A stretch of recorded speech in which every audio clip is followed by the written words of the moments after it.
when President Trump first raised the issue of annexation of Canada, which is once Canada said they were not interested in becoming the 51st state, they were not interested in being annexed by the United States, the issue should have been over.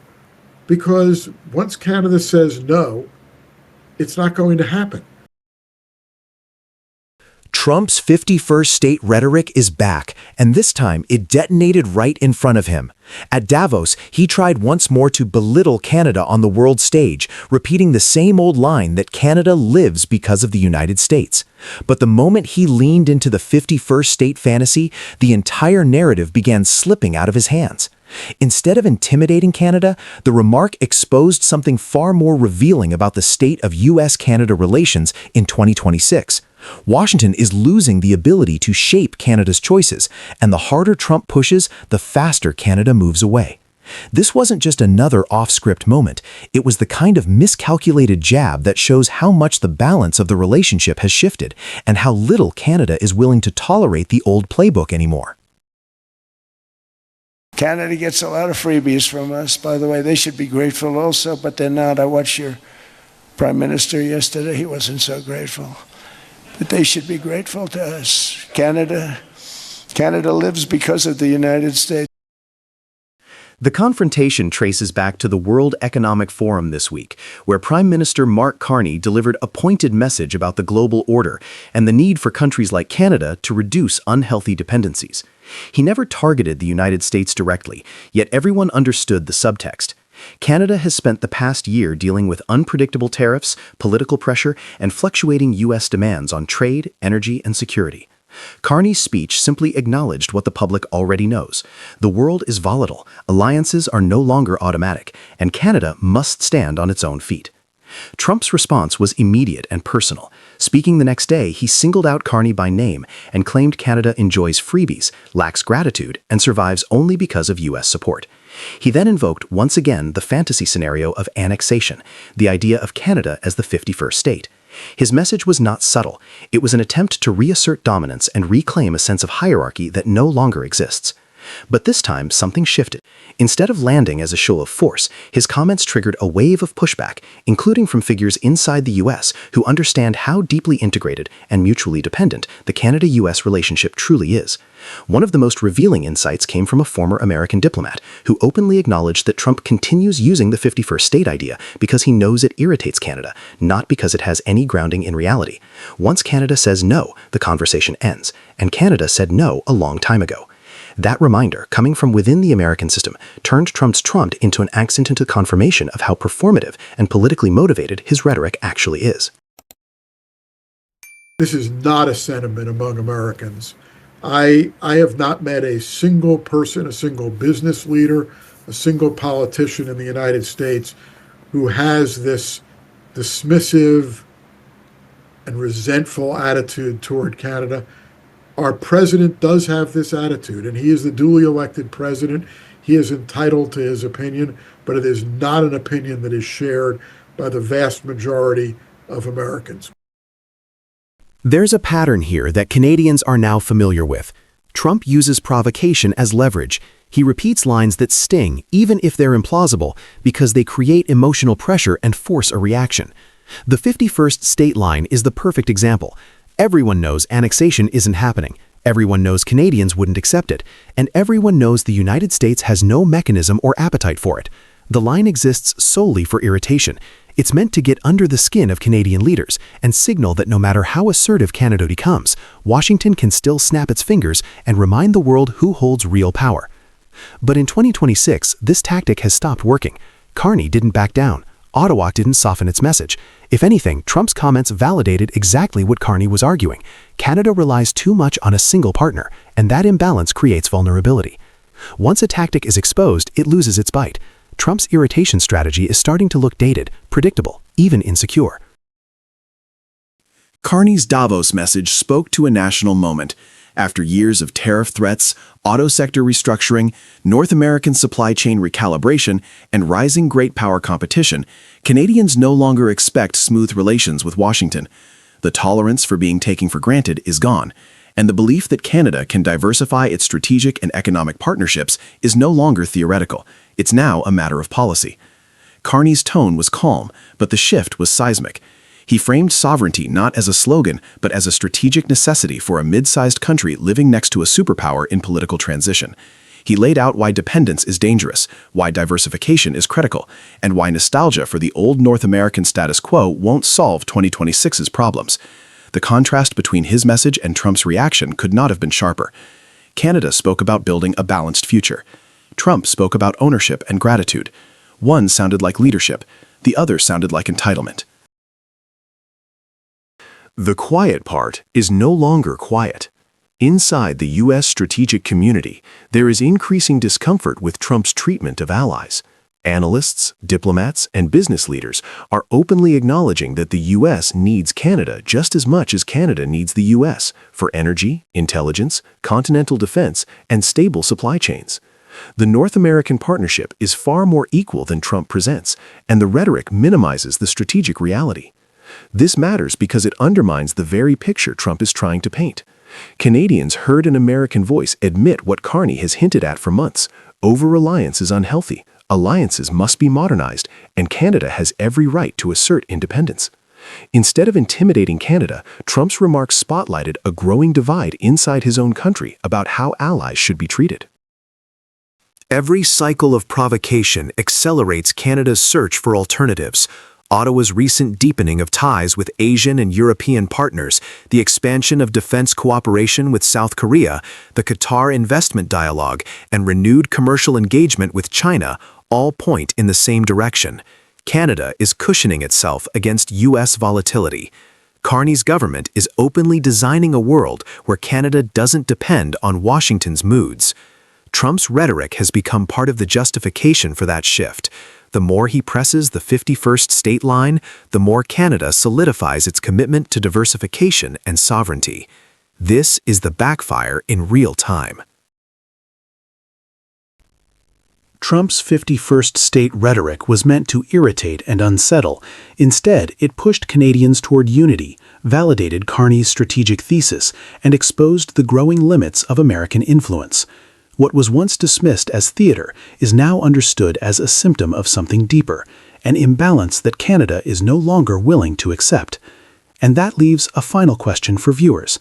If Trump keeps treating Canada as something to provoke rather than respect, how much longer before Canada completes its shift toward full strategic independence, and how much will Washington regret letting that moment slip away?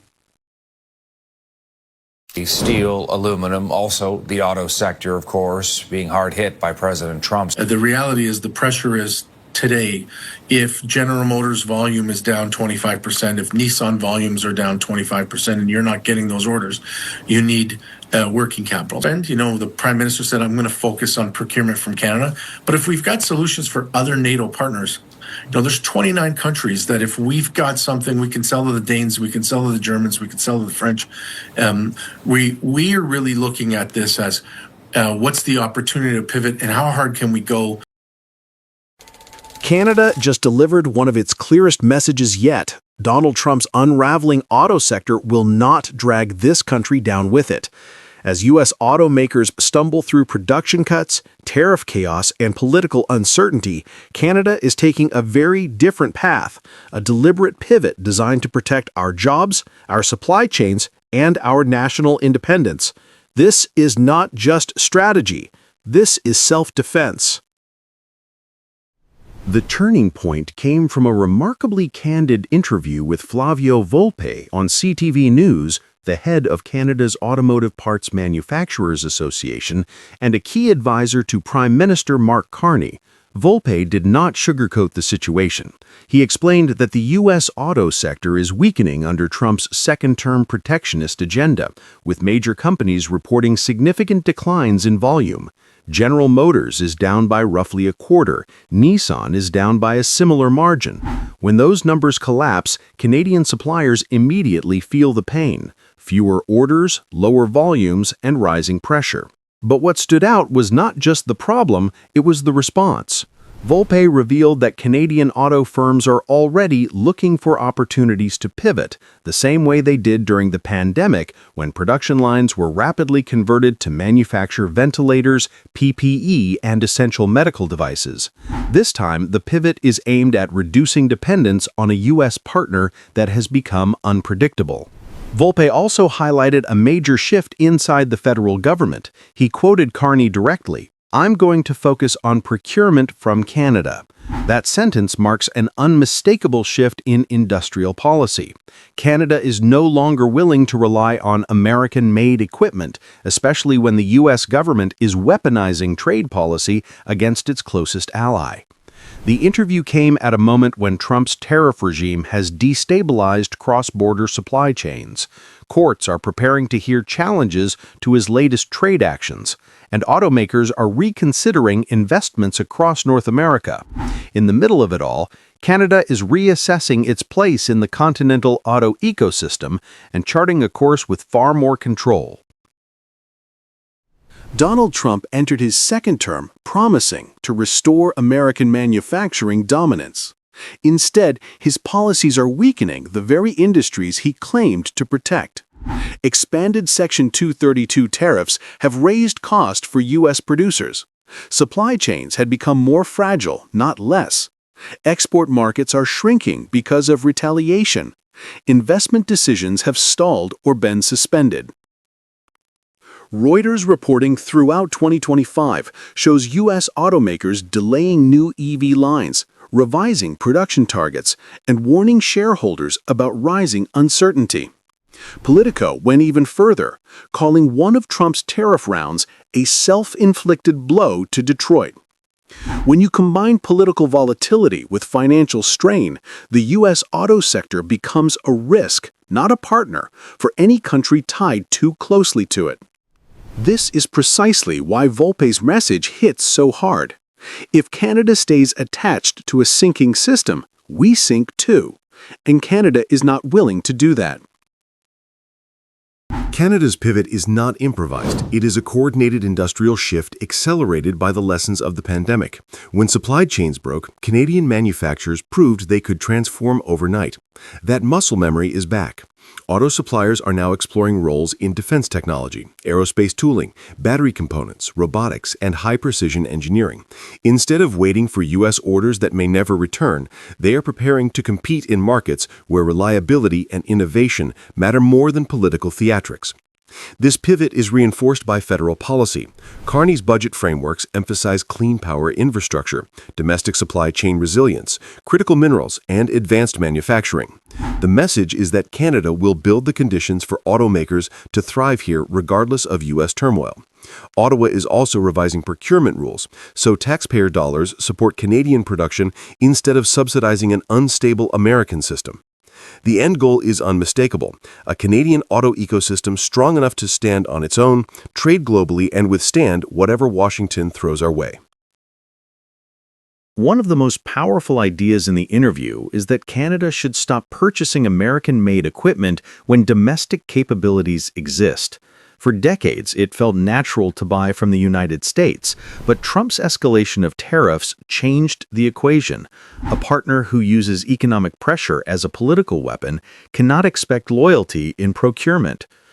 Volpe made the point clearly. If Canada increases defense spending and industrial investment, we must ensure those dollars strengthen Canadian factories, not feed a U.S. system that has treated Canada as collateral damage in its trade battles. This is not anti-American sentiment. It is a pragmatic response to a new reality. Washington has become too unreliable, too impulsive, and too willing to use Canada as leverage. The safest long-term strategy is simple: build more at home. Perhaps the most underreported part of the interview was Volpe's comment about NATO. He pointed out that Canadian manufacturers are preparing to compete for contracts across 29 NATO countries. In other words, Trump's protectionism has unintentionally opened the door for Canada to become a more important supplier to Europe. If allies see the United States as unstable, they will look for partners who can deliver consistency. Canada fits that role perfectly. We have regulatory stability, world-class engineering, abundant critical minerals, and a political climate that values international cooperation. If Canadian suppliers can pivot into high-value defense and industrial manufacturing, they could gain access to a market far larger than the U.S. auto sector ever offered. This is the deeper story. Canada is not shrinking its ambitions, we're expanding them. The final point is blunt but necessary. Canada cannot stake its industrial future on an America that keeps shifting the rules. The traditional North American auto partnership was built on trust, predictability, and shared economic interests. Under Trump, those pillars no longer exist. If the U.S. auto industry continues to wobble under rising costs and volatile policy, Canada will be dragged into every downturn. Remaining dependent would mean accepting that our suppliers, workers, and communities live at the mercy of decisions made in Washington. That is not a sustainable model for a country with Canada's capabilities. The pivot is not optional, it is survival. Canada is no longer trying to convince the United States to stabilize. We are preparing for the possibility that it won't. Trump's erratic trade agenda has weakened America's auto industry and exposed the risks of overdependence.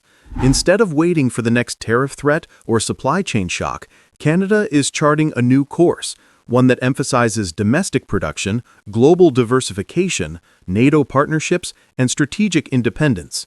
The United States may be entering a turbulent decade in manufacturing. Canada refuses to be dragged into that turbulence. The pivot has already begun. The only question now is how far Canada is prepared to go and how quickly we intend to finish the job. Tech stocks represent almost half of the value of all American stocks. And American stocks, by value, represent more than half of all stocks on the planet. Whoa! Are we putting too much money into this? Is the AI bubble about to burst?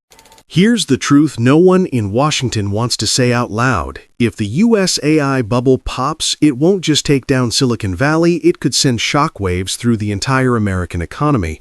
And at a moment when President Donald Trump is betting his second-term economic story on soaring tech valuations and AI hype, Canada is quietly building something far more durable. Real power, real resources, real national sovereignty. Stocks and AI, because, and this is crazy, more than a third of stock value on America's main stock index, the S&P 500, comes from just 7 tech companies, all heavily invested in AI. CBC's investigation recently posed a blunt, almost unsettling question. If the AI bubble pops, will the whole U.S. economy go with it? The concern isn't simply academic. Over the last 3 years, since the launch of GPT 3.50, American markets have been climbing one monumental wave. But a closer look reveals that nearly 1/3 of the entire S&P 500's value now comes from just 7 companies, almost all riding the AI surge. NVIDIA has become the face of this concentration. Its chips power roughly 90% of the world's AI systems, its valuation has skyrocketed past several $1 trillion, and its influence is so dominant that its stock performance alone can move global markets. But behind the scenes, the company has been engaging in what analysts call circular investments, pouring billions into AI firms that then use that money to turn around and buy NVIDIA's chips. Goldman Sachs now estimates that up to 15% of NVIDIA's sales next year could come from this closed financial loop. Meanwhile, American tech giants have been borrowing heavily, issuing record volumes of corporate bonds to keep up with the exorbitant costs of new data centers, facilities that, according to recent reporting, now cost more to build than all other U.S. manufacturing projects combined. These centers require staggering amounts of electricity, cooling, land, and infrastructure, yet many of the companies behind them continue to lose money at breathtaking speed. OpenAI, for example, is forecasted to lose more than $70 billion over the next 3 years, even as its valuation approaches $500 billion. All of this raises a simple, uncomfortable question. How long can the U.S. economy ride a wave built almost entirely on expectations rather than profits?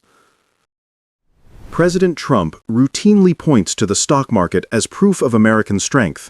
But peel back the surface and it becomes clear that the market's resilience depends overwhelmingly on a handful of tech giants. If AI spending slows or investor optimism fades, the repercussions will be felt across the entire economy. This isn't just about a volatile sector. It's about the foundational role that tech now plays in America's financial system. As one analyst put it, tech stocks aren't just driving the market, they are the market. The AI sector also carries a paradox that traditional industries don't face. The more customers these companies gain, the more money they lose. Every query costs energy. Every model update requires thousands of new chips. Every training run demands massive capital outlays. The entire industry is built on the assumption that profitability will eventually arrive, somehow, someday, through a breakthrough in automation or artificial general intelligence. But investors are beginning to wonder how long they can subsidize the promise. This is where Canada's story becomes compelling. While the United States doubles down on AI speculation, Canada is grounding its future in assets that generate lasting value. Ottawa is expanding a clean energy grid that already sits at 85% emissions-free. Provinces are building high-voltage transmission links to move power across regions. New LNG corridors are emerging on both coasts. Critical mineral mines are being fast-tracked through the Major Projects Office. And Canada is deepening partnerships across Asia, the Middle East, and Europe to diversify trade away from an increasingly unpredictable United States. This contrast could not be sharper. The U.S. AI sector consumes electricity at a pace that utilities across multiple states now warn is unsustainable. Some regions are facing energy shortages, construction delays, and grid instability. Canada, by comparison, has decades of surplus hydroelectricity, vast potential for wind and nuclear, and the ability to export power-intensive products the world actually needs. When Prime Minister Mark Carney calls Canada an energy and resource superpower, it isn't rhetoric. It is a statement rooted in geography, engineering, and global demand. There is a geopolitical dimension here that often gets overlooked. Trump's second-term strategy, his tariffs, his pressure on allies, his America First negotiations all hinge on the U.S. economy staying strong enough to absorb the blowback. But if the AI bubble even partially deflates, that leverage collapses. A 10% correction in tech could wipe out trillions in market value. A deeper drop would push the United States toward recession. And because tech makes up nearly half the value of American equities, the shock would cascade through pensions, banks, and global markets. Trump needs the AI surge to hold. He needs the Magnificent Seven to keep climbing. He needs investors to believe the future payoff will justify today's extraordinary spending. But the fundamentals tell a different story. AI models age quickly. Chips become obsolete within a few years, and the infrastructure decays faster than any traditional industry. That is not a stable foundation. It is a pressure point waiting for a trigger. And this is where Canada's national confidence is rising. Canada's strength is rooted not in speculation, but in tangible value, vast natural gas reserves, strategic mineral deposits, immense hydro capacity, emerging Arctic trade routes, and a clean power industrial base that companies around the world want to tap into. These are assets that don't burst or deflate because they aren't tied to investor psychology. They are tied to physical demand. While Trump leans on the Magnificent Seven, Canada is building coalitions with South Korea, the UAE, Asian nations, Japan, and the European Union.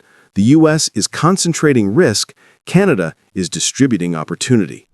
If the American AI gamble falters, Canada becomes one of the safest, most stable, most energy-rich economies in the Western world, and the global market will notice. There is an even deeper implication. If the AI bubble weakens, Trump's political model weakens with it. His tariff threats lose power. His economic narrative loses credibility. His ability to pressure allies diminishes. A market crash wouldn't just shake Wall Street, it would shake the geopolitical hierarchy of North America.